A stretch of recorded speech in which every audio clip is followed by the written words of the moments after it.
여러분 행복하십시오. 성령 충만하십시오. 아멘. 마태복음 15장 32절부터 39절까지 말씀을 읽었습니다. 하나의 이야기가 기록되어 있어요. 떡 7개와 작은 생선 2마리로 수많은 사람을 배불리 먹이시다. 놀라운 사건입니다. 마태가 아주 생생하게 전해주는 그날에 그 있었던 일을 깊이 묵상할 때 우리는 서로 연관성이 있는 몇 가지 메시지를 듣게 됩니다. 첫째 포인트입니다. 예수님께서 일상의 문제까지 마음 써 주시다. 아주 거대하게 보이는 인생의 문제뿐만 아니라 아주 작게 보이는 일상의 문제까지 예수님께서 마음 써 주시고 신경 써 주신다는 이 사실을 알게 되는 거죠. 32절을 보십시오. 예수께서 제자들을 불러 이르시되 내가 무리를 불쌍히 여기노라. 그들이 나와 함께 있은지 이미 사흘임에 먹을 것이 없도다. 길에서 기진할까 하여 굶겨 보내지 못하겠노라. 예수님께서 하신 이 말씀이 참 마음에 들어옵니다. 먹을 것이 없도다. 굶겨 보내지 못하겠노라. 이 말씀이 참 좋아요. 예수님께 이렇게 말씀하지 않았습니다. 먹거나 말거나. 알아서 하라 그래. 아니 배고픈 게 뭐 대수야? 먹는 게 그리 중요해? 몸 아픈 게 뭐 이렇게 큰일이야? 라고 말씀하지 않았습니다. 이렇게 생각하셨습니다. 먹을 것이 없구나. 힘들겠지? 굶겨 보낼 수는 없지. 이렇게 생각하신 거예요. 사흘 동안이나 함께 있었던 사람들이 집으로 가다가 기진하여 쓰러질까 봐 뭐라도 먹여서 보내고 싶어 하셨습니다. 배고픈 사람들, 예수님은 그들을 어떻게 바라보셨을까? 이렇게 말씀하세요. 내가 무리를 불쌍히 여기노라. 불쌍히 여기다 라는 말은 compassion이라는 말이에요. 창자가 끊어질 듯한 아픔을 가지고 함께 느낀다, 공감하다 라는 거예요. 함께 아파한다 라는 의미입니다. 이 불쌍히 여기시는 주님, 먹이고 싶으신 주님, 여러분 예수님은 영적인 부분만 신경 쓰는 분이 아닙니다. 먹을 것이 없을 때 배고픈 것까지 신경 쓰시는 주님. 당신의 인생에서 일어나는 아주 큰 문제뿐만 아니라 매일매일 일어나는 아주 작은 일상의 문제까지 예수님께서 마음 써주시고 신경을 써주신다. 아프면 서럽거든요. 배고프면 힘들거든요. 그런 문제까지 주님께서 신경 쓰신다. 저는 이 주님이 얼마나 좋은지 몰라요. 이 예수님께서 가르친 기도를 주기도라고 하죠. 마태복음 6장에 기록되어 있어요. 주기도를 이렇게 읽어보면 이런 기도가 나옵니다. 마태복음 6장 11절에 오늘 우리에게 일용할 양식을 주시옵고, 오늘입니다. today, 오늘날, today's 요즘이 아니라 오늘.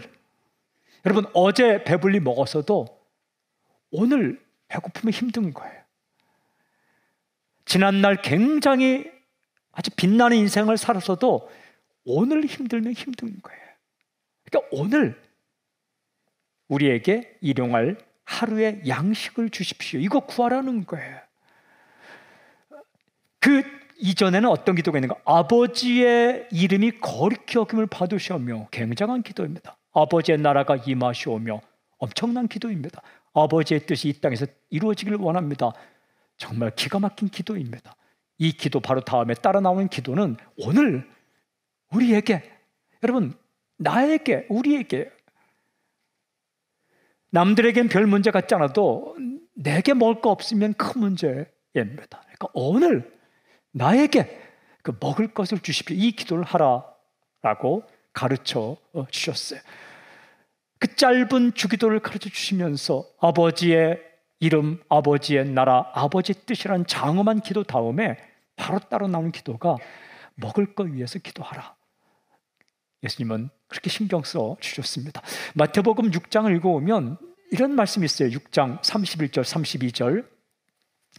그러므로 염려하여 이르기를 무엇을 먹을까, 무엇을 마실까, 무엇을 입을까 하지 말라. 이는 다 이방인들이 구하는 것이라. 너희 하늘 아버지께서 이 모든 것이 너희에게 있어야 할 줄을 아시느니라. 먹을 것, 마실 것, 입을 것이 우리에게 있어야 한다는 것을 하나님이 아신다. 그거 꼭 필요한 것이라는 걸 아신다라는 거예요. 몸이 아플 때 낫고 싶어 한다는 것, 그것도 다 마음 아신다. 당신의 삶 속에서 아주 구체적이고 일상적인 문제를 가지고 주님께 나아갈 때에 주님은 그것을 뭐 이런 문제까지라고 말씀하지 않고 아주 내가 내 문제에 대해 신경 쓰는 것보다 더 마음 써주시고 더 신경 써주신다. 여러분, 어떨 때 참 고마운가요? 내가 내 문제에 신경을 쓰는데 나보다 더 신경 써줄 때 고맙죠, 그죠? 부담이 좀 되기도 하지만 진짜 고맙죠. 감사하죠. 주님이 그런 분이에요. 주님은 아주 딱딱한 성품의 분이 아니라 따뜻하고 부드럽고, 진짜 이 남친으로 생기면 정말 좋은 형님으로 생기면 정말 좋은, 선배로 이런 분 만나면 좋은, 교수님으로 만나면 더 좋은.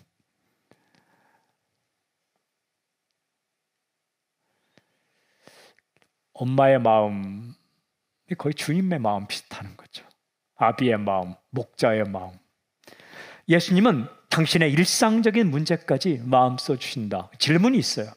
그러면 일상적인 것들이 부족할 때 예수님과 제자들의 차이점이 무엇인가? 둘째 포인트입니다. 예수님께는 방법이 있다. 제자들에게는 방법이 없었어요.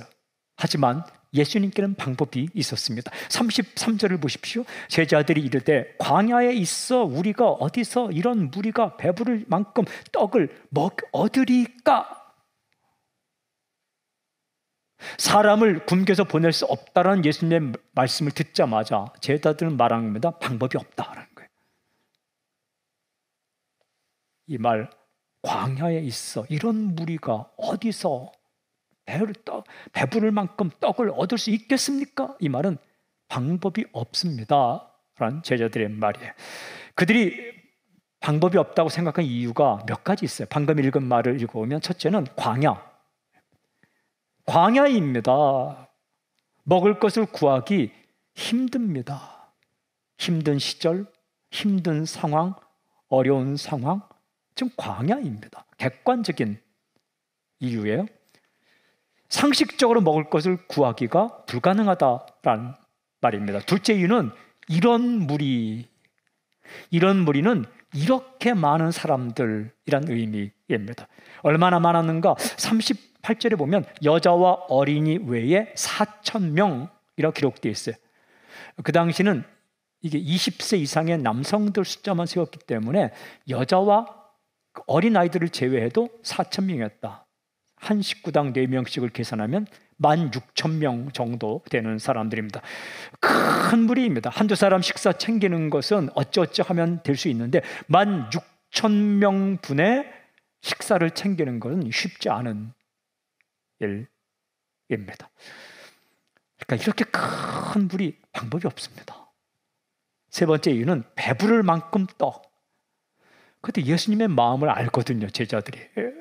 배부를 만큼 주고 싶어하는 예수님 마음을 알기 때문에 배부를 만큼의 떡을 어떻게 구하겠습니까? 제가 계산을 해봤어요. 한 끼 식사로 김밥을 준다. 김밥 한 줄을 뭐 좀 값 나가는 것도 있고 좀 저렴한 것도 있지만 그냥 평균 3,000원 잡아도 4,800만 원입니다. 3,000원 곱하기 16,000원 명 4,800만 원. 백반을 준다. 저희 교회 공식 백반 가격이 8,000원인데 8,000원을 잡으면 1억 2,800만 원. 이게 굉장히 많은 액수입니다. 조금 배부르게 먹는다 해서 아주 비싼 뷔페 말고 그냥 우리가 특별한 날 가게 되는 대중 뷔페, 뭐 애슐리나 뭐 그 자연 결곡이나 계절밥상이나 이런 해보면 전에 가격을 말고 요즘 가격 하니까 대인 25,900원, 초등학생 이하 소인 12,900원. 네 식구면은 소인이 한 명 있으니까 16,000명 가운데 4분의 3은 대인으로 들어가고 좀 어린아이 한 명 있다 4분의 1 해서 25,900원씩 해서 4분의 3 12,000명 하면 3억 1,080만 원. 12,900원 해갖고 한 명 4,000명 하면 5,160만 원. 무려 3억 6,240만 원 필요하더라고요. 3억? 엄청난 액수예요. 그러니까 제자들은 방법이 없습니다. 광야입니다. 수많은 사람들입니다. 배부르게 먹일 생각이시죠? 방법 없습니다. 이렇게 말하는 거죠. 여러분, 그럴 때가 있어요. 아무리 생각해도 방법이 없을 때가 있어요. 안 보일 때가 있어요. 우리의 경험치, 지금까지 경험한 경험으로 봤을 때 도저히 방법이 없습니다 라고 판단될 때가 있습니다. 해결책을 찾을 수 없을 때가 있어요. 제자들에게 방법이 없어서 이럴 때가 있는 거예요. 그러나 여러분, 예수님께는 방법이 있었습니다. 예수님은 수가 많으세요. 방법이 많으세요. 지금까지 역사상 있지 않았던 방법까지도 예수님께는 있는 거예요. 해결책이 없는 것 같이 보여도 예수님께 방법이 상상할 수 없는, 상상조차 못하는 방법으로 사람들을 먹이셨습니다. 34절 36절 이렇게 기록되어 있어요. 예수께서 이르시되 너희에게 떡이 몇 개나 있느냐 이르되 7개와 작은 생선 2마리가 있나이다 하거늘 예수께서 무리에게 명하사 땅에 앉게 하시고 떡 7개와 그 생선을 가지사 축사하시고 떼어 제자들에게 주시니 제자들이 무리에게 주매. 그 적은 떡을 가지고 수없이 많은 무리를 먹이는 기상천외한 방법을 주님께서 사용하셨어요. 주님께는 가능해요. 왜? 예수님은 창조자이시기 때문에 그렇습니다. 주님께는 가능해요. 왜? 예수님은 모든 것들을 운행하시기 때문에 그래요. 그런데 오늘 이 말씀을 읽으면 굉장히 구체적인 예수님이 사용한 방법 몇 가지가 나와요. 3가지인데 첫째는 뭐냐면 지금 가지고 있는 것을 물어보시다. 예수님께서 기적적인 방법으로 인생의 역사할 때 첫 번째가 지금 가지고 있는 것을 물어보시다. 아무것도 없는 것처럼 생각하는 제자들에게 예수님께서 이렇게 물어보셨어요. 너희에게 떡이 몇 개나 있느냐? 그래도 남아있는 것을 물어보셨어요. 생각해 보니까 아무것도 없는 게 아니라 그래도 있었어요. 떡 7개와 작은 생선 2마리. 2마리가 아니라 a few, 그러니까 좀 몇 마리, 2마리. 한 사람의 한 끼 식사입니다. 수많은 사람들에게 먹일 만큼은 턱도 없는 양이지만 그래도 있는 게 있었다. 우리가요, 내 인생은 완전히 끝났다, 나에게는 이제 방법이 아예 없다라고 생각할 때 예수님께서 새로운 방법을 가지고 오신단 말이에요. 그때 우리의 마음과 질문하는 한 가지가 있어요. 정말 아무것도 없느냐? 지금 그래도 가지고 있는 것이 있지 않느냐? 라고 물어보시고 우리의 눈을 들어서 아직도 남아있는 것을 보게 하세요.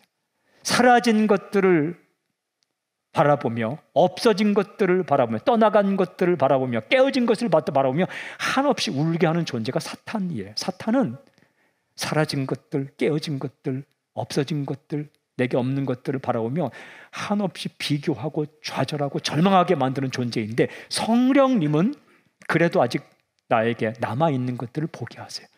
이게 은혜입니다. 혹시 여러분 가운데 정말 마음이 힘들 때는 종이를 가져다가 반을 접어서 왼쪽에다가 사라진 것들, 없어진 것들, 내게 없는 것들을 쭉 적어보세요. 꽤 많이 있겠죠? 오른쪽에다가는 아직도 나에게 남아있는 것들을 적어보세요. 훨씬 더 많을걸요? 그리고 잘 비교해보면 아직 남아있는 것들이 훨씬 더 소중한 것들일걸요? 아직도 내 목숨이 남아있고, 그리고 나를 생각해주는 가족들이 남아있고, 그리고 내게 남아있는 것들이 있을 거예요. 예수님은 없는 것을 보지 않고 그래도 있는 것을, 남아있는 것을 보게 하셨습니다. 그러면서 기적을 일으키세요. 두 번째는 먹는 자세로 땅에 앉게 하시다. 아니, 먹을 것이 지금 없는데도 예수님께서 식사 대형으로 이렇게 앉게 하셨어요. 라운드 테이블, 긴 둥그란 테이블을 깔진 않았지만 둥그렇게 앉게 하셨다. 오늘 이렇게 읽을 때 있어요. 무리에게 명하사 땅에 앉게 하시고, 사람들에게 명하사 땅에 밥 먹을 자세로 앉게 하셨다라는 거예요. 이스라엘 사람들은 비스듬히 누워서 이렇게 식사하거든요. 그런 대형으로 사람들이 앉게 되었습니다. 여러분, 이럴 때가 있어요. 나는 지금 아무것도 할 수 없다, 나에게는 새로운 방법이 없고 길이 없다라고 생각할 때에 예수님께서 어떤 일자리를 이렇게 주실 때가 있어요. 나는 할 수 없는데. 그러면 여러분, 그게 조각구름 같은 거예요. 엘리야가 보았던 큰 비가 오기 전에 하나의 조각구름. 창세기 읽어보면 이 노아가 비둘기를 보냈을 때 비둘기가 물고 온 감람 잎사귀 같은 거예요. 아, 이제 물이 물러갔구나. 작게 보이는 작은 사인. 어떨 때는요, 나는 도와줄 게 아무것도 없는데, 내게 남아있는 재물은 아무것도 없는데 자꾸 내 곁에 내가 도와주고 싶은 사람들이 자꾸 붙을 때가 있어요. 나는 나눠줄 게 없는데 갑자기 내가 도와주고 싶은, 그래야 되는 사람이 붙을 때, 그때는요, 여러분, 예수님께서 나에게 새로운 희망과 소망을 주셔서 그 일을 앞으로 하게 하겠다는 거예요. 우리 교회가 처음 시작할 때 이렇게 모임 공간이 이제 없었고 작은 곳에서 이렇게 예배를 드릴 때에 갑자기 정말 고마운 분인데, 어떤 분이 전화를 걸어서 드럼 세트와 건반 2개를 이렇게 사주셨어요. 바로 이 드럼과 이 건반. 네. 놓을 창고도 없어요. 설치할 곳도 없어요. 그때 탁 든 생각이 뭔지 아세요? 아, 이 드럼과 건반을 이렇게 놓고 예배할 공간도 주님이 주시려는가 보다. 이렇게 주님은 준비하시는 거예요. 예배하시는 거예요. 그리고 우리에게 어떤 작은 일들을 하게 하는 거죠. 이 주님의 방법이에요. 주님의 방법이에요. 세 번째 방법은 제자들을 사용하시다. 여러분, 예수님께서 제자들을 사용하셔서 이렇게 기록되어 있어요. 떡 7개와 그 생선을 가지사 축사하시고 떼어 제자들에게 주시니 제자들이 무리에게 주매. 제자들을 배제하지 않고 제자들을 사용하셨어요. 예수님의 중요한 방법입니다. 예수님은 사람을 사용하십니다. 예수님께는 그 많은 사람을 먹일 방법이 있었어요. 아마 주님께서 그냥 빵을 떼어서 공중에 흩날리며 줄 수 있겠지만 그런 방법 사용하지 않고 제자들에게 주어서 제자들이 또 주면서 이렇게 그 사람들을 먹이게 하시는 거예요. 아주 중요해요. 왜냐하면 예수님은 떡 먹이는 것도 관심이 있지만 제자들의 믿음을 강하게 만드는 것도 아주 중요했어요. 그때 이 기적의 현장에 있었던 제자들은 어떻게 되었을까요? 아마 예수님에 대한 확신이 생겼을 거예요. 어떤 확신? 이런 확신입니다. 나에게는 방법이 없을 때도 주님께는 방법이 있다.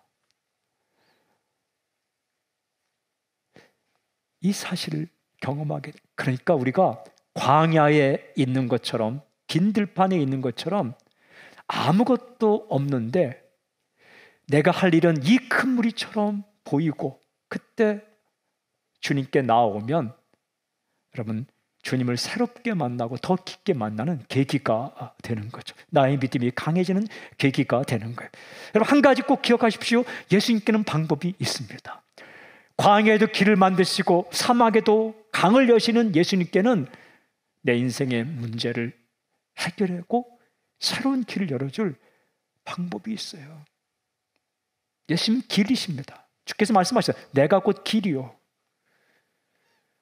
예수님은 길이세요. 그러므로 일상적인 문제나 큰 문제나 어떤 문제이든지 이제 길이 없어. 이제 끝난 것 같아. 방법이 없어. 라고 막다른 골목에 서 있는 것처럼 느껴질 때 이 한 가지 사실을 꼭 잊지 마십시오. 예수님께는 방법이 있다. 여러분, 길을 아는 사람에게 가야 돼요. 방법을 알고 있는 사람에게 가야 된다고요. 하다못해 스피커가 고장나도 스피커를 고칠 수 있는 방법을 아는 사람에게 가야 되는 거예요. 몸이 고장나면 몸을 고칠 수 있는 전문의에게 가야 되는 거예요. 인생이 망가질 때, 내 인생이 길이 보이지 않을 때 사람을 창조하시고 인간에 대해 모든 걸 알고 계시고 당신을 작은 부분까지 알고 계신 주님께 가는 거예요. 주님께 기도하는 거예요. 주님, 살려주십시오. 고쳐주십시오. 어떤 문제까지?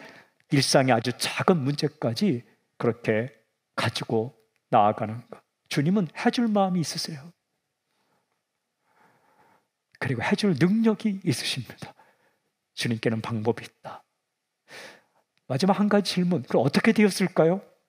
세 번째 포인트입니다. 광야의 잔치가 열리다. 할렐루야. 이 역사가 오늘 당신의 삶에 임할지어다.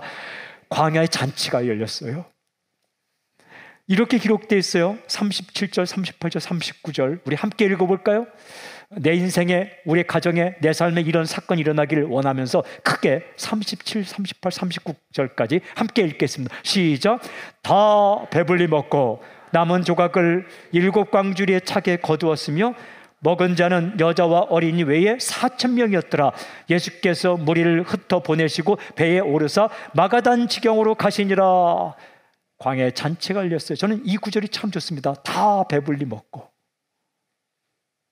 예전에는 배불리 먹었다에 관심이 참 꽂혔는데 이번에 읽으면서 다 배불리 먹었다. 특정한 사람만 배불리 먹은 게 아니라 그곳에 있던 사람들은 다, 헬라어로 판테스, 다 한 사람도 빠짐없이 배불리 먹었다. 얼마나 많은 사람? 이렇게 읽겠죠. 먹은 자는 여자와 어린이 외에 4,000명이었더라. 어린아이들까지 배불리 먹었다. 모두가 만족하게 먹었다. 정치가의 꿈이 이런 거 아닐까요? 가진 사람뿐만 아니라 힘든 사람들까지도 아프면 아파서 고생하지 않고 좀 아프더라도 치료받을 수 있는 나라. 수입이 적더라도 기본 교육은 받을 수 있는 나라. 적어도 배고파서 죽는 사람은 없는 그런 나라. 다 배불리 먹고. 이게 정치가의 꿈이 아닐까요? 정치 그런 거 아닐까요? 교육도 그런 거 아닐까요? 누구나 다 교육을 받을 수 있는 그런 나라. 그게 이루어졌어요. 다 배불리 먹어요. 세상은 그렇지 않아요. 세상은 누군가가 웃으면 누군가는 울어요. 1등이 있으면 꼴찌가 있어요. 얻는 자가 있으면 빼앗기는 자가, 잃는 자가 있다고요. 이렇게 총액 게임이나 마찬가지예요. 한쪽이 가지면 시소와 마찬가지예요. 한쪽이 올라가면 한쪽은 내려가야 되고 한쪽이 많이 가지면 한쪽은 잃어야 되고 그런 게 세상인데 이 광야 한복판에서 빈들 한복판에서 다 배불리 먹는 놀라운 사건이 일어나다. 잔치예요. 잔치. 잔치집은 그런 거예요. 지나가던 사람도 붙들어서 먹이는 게 잔치집이에요. 이스라엘과 한국이 비슷한 게 그런 거예요. 정이 많아요.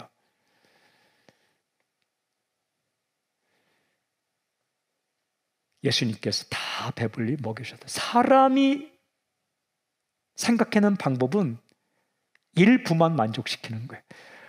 근데 예수님께서 생각하는 우리가 기도하고 엎드릴 때 주님께서 쓰시는 방법은 다 만족시키는 방법이에요. 이게 참 놀라워요. 그리고는 사람들이 어떻게 되었나? 이렇게 되어 있어요. 예수께서 무리를 흩어 보내시고 무리가 배부른 상태로 이제 집으로 간 거예요. 이렇게. 저는 이 구절을 이렇게 묵상하는데 마치 그림처럼 이렇게 머릿속에 상상이 되더라고요. 만약에 이것을 그림으로 그린다면 그 사람들의 표정, 집으로 가는 표정을 그릴 수 있다면 동영상으로 찍을 수 있다면 와 환하게 웃는 그들의 얼굴을 제가 그리고 싶어요. 찍고 싶어요. 그리고 제목을 이렇게 적고 싶어요. 만족. 만족. 만족. 모든 사람이 행복했어요. 그리고 성경 보면 예수님께서 이렇게 마가단 지경으로 가셨다. 마치 영화로 하면 다 배불리 먹고 이제 집으로 가라 해놓고 예수님 혼자 참 마가단 집안으로 가는 거죠. 영화를 꾸민다면 바람이 쫙 부를 때에 트렌치 코트를 확 날리면서 이렇게 아주 걸어가는 거죠. 빈 들판이 잔치가 되었어요. 그리고 마무리 이렇게 돼요. 남은 조각을 7광주리에 차게 거두었으면, 차게는 풍성하게 넘치게. 여러분, 예수님이 베푸신 잔치는 풍성함이에요. 풍성함. 예수님은 째째하지 않아요. 옹색하지 않습니다. 줄까 말까 줄까 말까. 그 예수님이 아니에요. 주기를 원하세요. 그리고 풍성하게 채워주길 원하세요. 광야 한복판에서 잔치를 여시는 주님, 풍성하게 채우신 주님. 여러분 기억하십시오. 예수님 계신 곳에 잔치가 있습니다.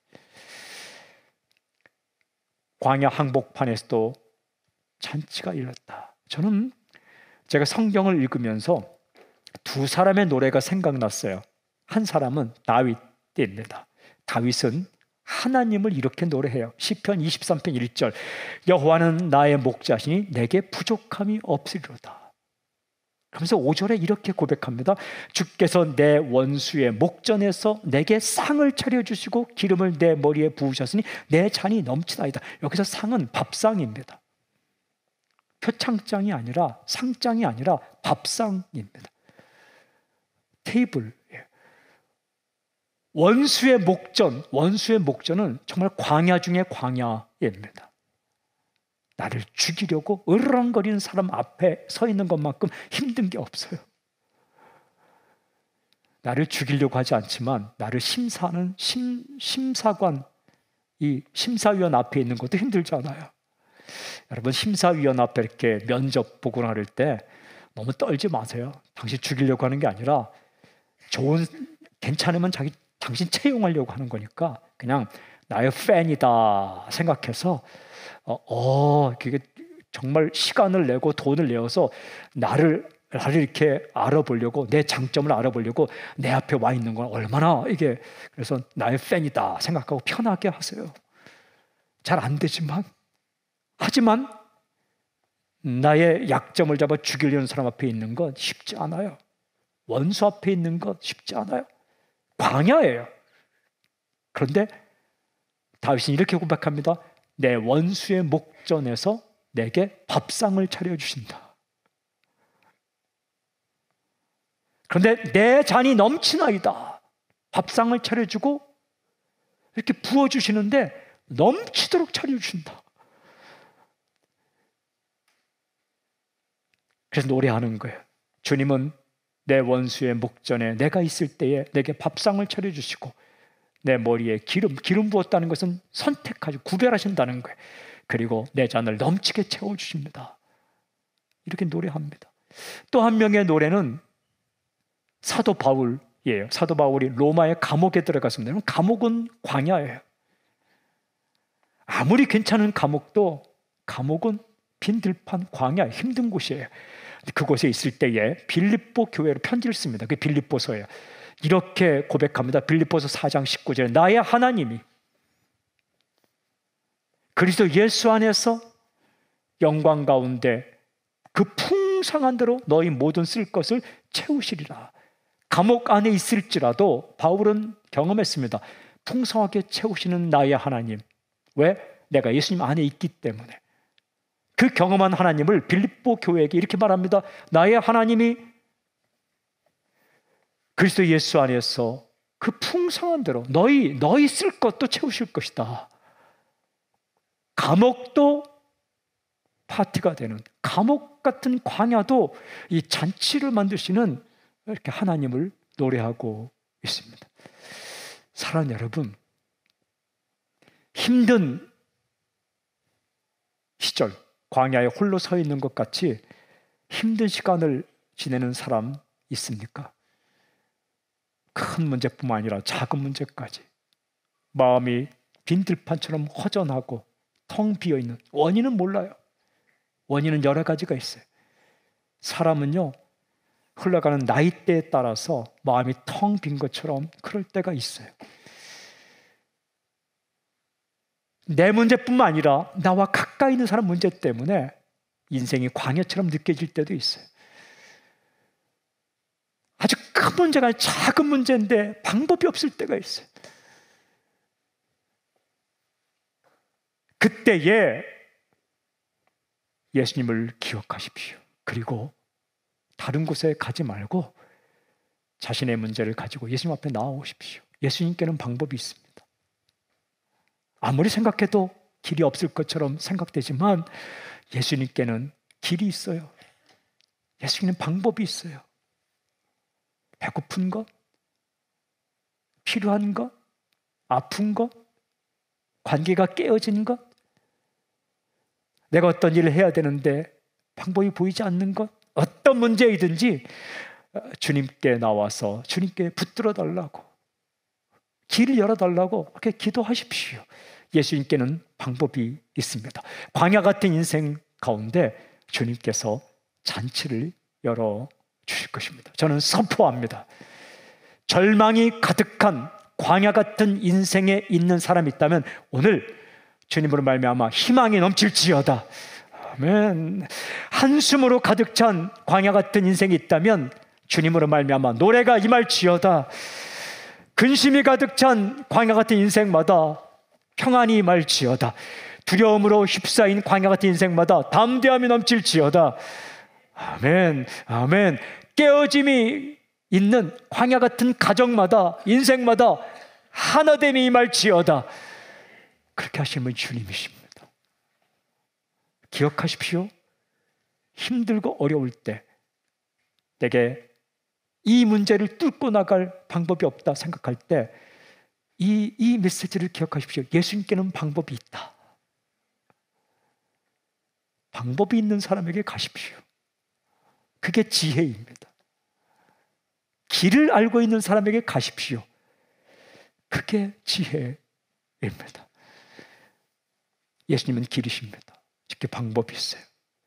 우리 인생 가운데 우리 인생의 문제를 해결할 길을 알고 계신 주님, 그리고 우리의 작은 일상의 문제까지 마음 써주고 신경 써주시는 주님, 우리 인생 가운데 광야 한복판에서도 잔치를 만드시는 주님, 우리 주 예수 그리스도를 찬양합니다. 할렐루야.